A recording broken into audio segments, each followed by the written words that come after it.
হাদিস শরীফে এসেছে এই 6 শ্রেণীর ব্যক্তিদের দোয়া আল্লাহ তাআলা কখনোই ফেরান না। এই 6 শ্রেণীর ব্যক্তিদের করা দোয়া আল্লাহ তাআলা সাথে সাথে কবুল করে নেয়। এছাড়াও আল্লাহ তাআলা বলেন এই 6 শ্রেণীর ব্যক্তিদের সাথে যারা অন্যায় করবে তাদের কঠোর শাস্তি দেওয়া হবে। তবে কারা সেই 6 শ্রেণীর ব্যক্তি আপনার কি জানা আছে? প্রত্যেক মুসলিমেরই জানা উচিত এই 6 শ্রেণীর মানুষ সম্পর্কে।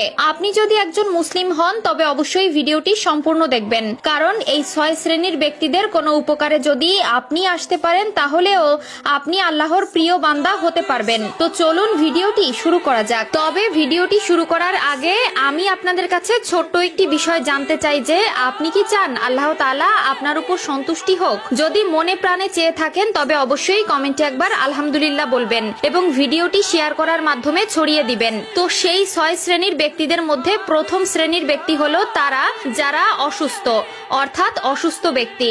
আল্লাহ তাআলা বলেন কোনো অসুস্থ ব্যক্তি যদি অসুস্থতার সময় আল্লাহর দরবারে দোয়া প্রার্থনা করে আল্লাহ তাআলা তার গুনাহ ক্ষমা করে দেন এবং তার মর্যাদা বাড়িয়ে দেন। কেননা হাদিসে এসেছে তোমরা যদি কোনো অসুস্থ ব্যক্তির সাথে দেখা করতে যাও তবে সেই ব্যক্তির কাছ থেকে নিজের জন্য দোয়া চেয়ে এসো, কারণ আল্লাহ তাআলা অসুস্থ ব্যক্তির দোয়া ও মিনতি অতি দ্রুত কবুল করে নেন। দ্বিতীয় শ্রেণীর যে সকল মানুষের দোয়া আল্লাহ তাআলা কবুল করে তারা হলো রোজাদার ব্যক্তি।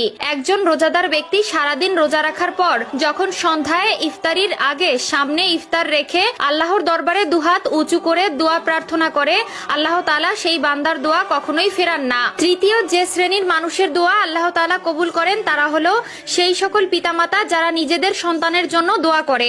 যদি কোনো সন্তানের জন্য তার পিতামাতা আল্লাহর দরবারে দোয়া প্রার্থনা করে তবে আল্লাহ তাআলা সেই পিতামাতার দোয়া কখনোই নাকচ করেন না। এছাড়াও যদি কোনো সন্তানের দ্বারা পিতামাতার মনে কষ্ট জমা হয় তবে সেই পিতামাতা সন্তানের প্রতি বদদোয়া না করলেও সেই সন্তানের উপর আল্লাহ তাআলা দুনিয়াবি আযাব পেশ করেন। চতুর্থ সেই শ্রেণীর মানুষের দোয়া আল্লাহ তাআলা কবুল করেন যারা অন্যের অনুপস্থিতিতে অন্যের জন্য দোয়া করে। অর্থাৎ যদি কোনো ব্যক্তি তার ভাইয়ের জন্য পেছনে বা তার অনুপস্থিতিতে তার জন্য দোয়া করে তবে সেই দোয়া দেখে ফেরেশতারাও সেই ব্যক্তির জন্য দোয়া করা শুরু করে এবং আল্লাহ তাআলাও সেই ব্যক্তির দোয়া কবুল করে নেন। পঞ্চম ব্যক্তি হলো তারা যারা মজলুম বা নিপীড়িত হয়ে থাকে। যদি কোনো ব্যক্তি বা জাতির মাধ্যমে কোনো ব্যক্তি বা অন্য জাতি নিপীড়িত হয় এবং সেই জাতি বা ব্যক্তি যদি আল্লাহর দরবারে কষ্ট পেশ করে তবে আল্লাহ তাআলা তাদের দোয়া কবুল করে নেন।